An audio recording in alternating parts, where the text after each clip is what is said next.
तरुण तेजपाल को 10 साल की सजा सुनाई गई है। गोवा में बॉम्बे हाई कोर्ट ने तहलका के पूर्व एडिटर इन चीफ और पत्रकार तरुण तेजपाल को एक महिला पत्रकार के रेप का दोषी पाया।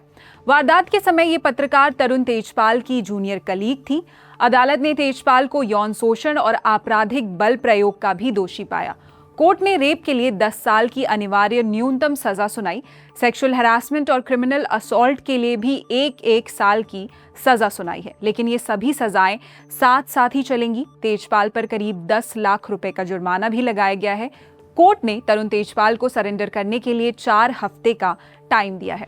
हाईकोर्ट में दोषी पाए जाने के बाद तरुण तेजपाल ने सुप्रीम कोर्ट में अपील करने का संकेत दिया है।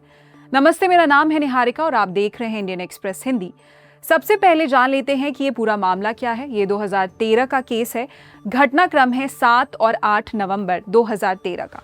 एक महिला पत्रकार ने आरोप लगाया था कि इस दिन तेजपाल ने उन्हें होटल की लिफ्ट में सेक्सुअली असॉल्ट किया था। उस समय तहलका देश की प्रभावशाली इन्वेस्टिगेटिव मैगजीन्स में से एक थी। तरुण तेजपाल का रुतबा किसी सेलिब्रिटी से कम नहीं था। आरोप लगने के बाद 30 नवंबर 2013 को तेजपाल को गिरफ्तार कर लिया गया था। हालांकि 1 साल से भी कम समय में सुप्रीम कोर्ट ने तेजपाल को जमानत दे दी थी। फिर साल 2017 में गोवा की सेशंस कोर्ट में इस मामले का ट्रायल शुरू हुआ। यहां फैसला आया 2021 में, जब कोर्ट ने तेजपाल को सभी आरोपों से बरी कर दिया। तब कोर्ट ने क्या कहा था, उनके 2 मुख्य ऑब्जर्वेशंस जान लेते हैं। कोर्ट ने कहा कि सेक्सुअल असॉल्ट की विक्टिम आमतौर पर संभवतः जिस तरह का व्यवहार कर सकती है, वैसा कोई बर्ताव शिकायतकर्ता में नहीं दिखा। कोर्ट ने यह भी कहा कि आरोपित को भेजे गए महिला के मैसेजेस ये दिखाते हैं कि वो ना तो सहमी हुई थी, ना डरी हुई थी, और ये बात प्रोसिक्यूशन के केस को पूरी तरह झुठलाती है। इस पर गोवा सरकार ने ट्रायल कोर्ट के फैसले को बॉम्बे हाई कोर्ट की गोवा बेंच में चुनौती दी। अदालत में सरकारी पक्ष ने क्या दलीलें दी, वो जान लेते हैं। सरकारी पक्ष ने कहा कि ट्रायल कोर्ट इस केस में जिस तरह पेश आया वो परेशान करने वाला है।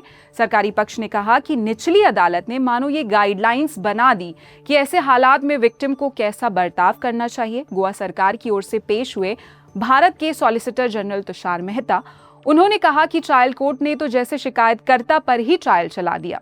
उन्होंने कहा कि क्रॉस एग्जामिनेशन के दौरान शिकायतकर्ता से शर्मिंदा करने वाले सवाल पूछे गए। मसलन, क्या सहमति से सेक्स करना, शराब पीना, सिगरेट पीना अनैतिक होता है? कि क्या वो अपने दोस्तों के साथ ऐसी बातें करती थी जिसमें सेक्सुअल ओवरटोन था?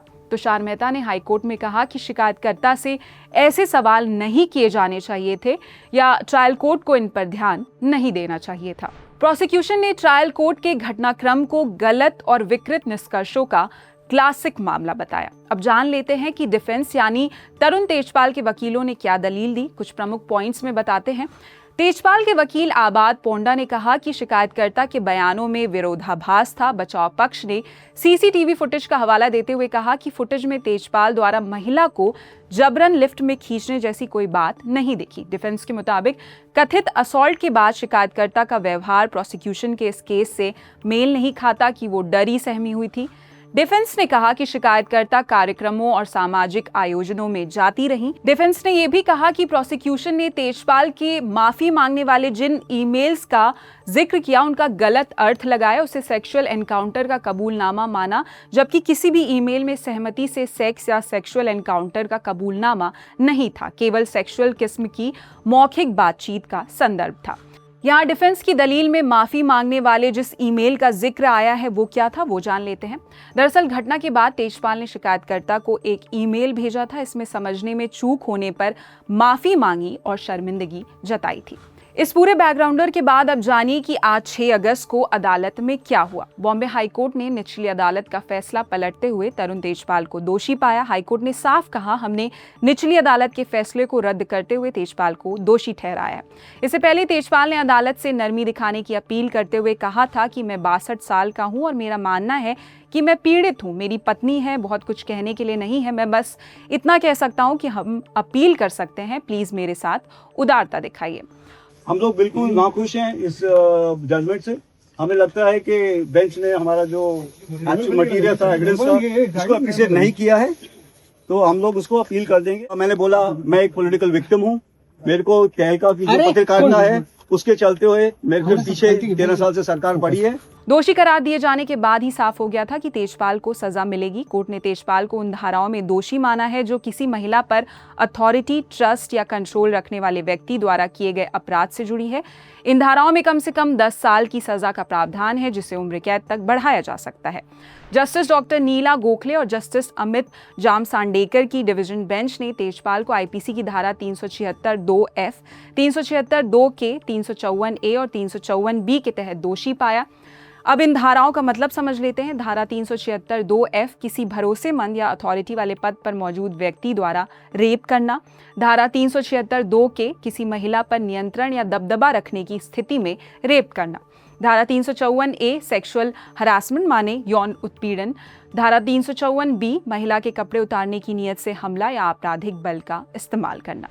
दोषी करार दिए जाने के निर्णय के बाद तेजपाल के वकील सीनियर एडवोकेट आबाद पोंडा ने सजा में नरमी की मांग की। उन्होंने दलील दी कि मामला करीब 13 साल पुराना है। ये बरी किए जाने के फैसले को पलटने का मामला है।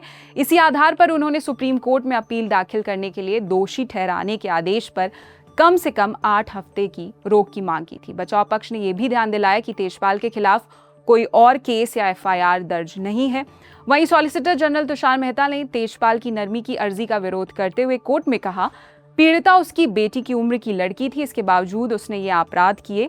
वो एक पिता समान था, उसे ऐसा नहीं करना चाहिए था। इस मामले में एक नज़ीर तय होनी चाहिए। इस अदालत को समाज में एक स्पष्ट संदेश देना होगा कि जब कोई लड़की ना कहती है तो उसका मतलब ना होता है। तमाम दलीलों को सुनने के बाद हाईकोर्ट ने निचली अदालत के फैसले को खारिज करते हुए तरुण तेजपाल को दोषी करार दिया।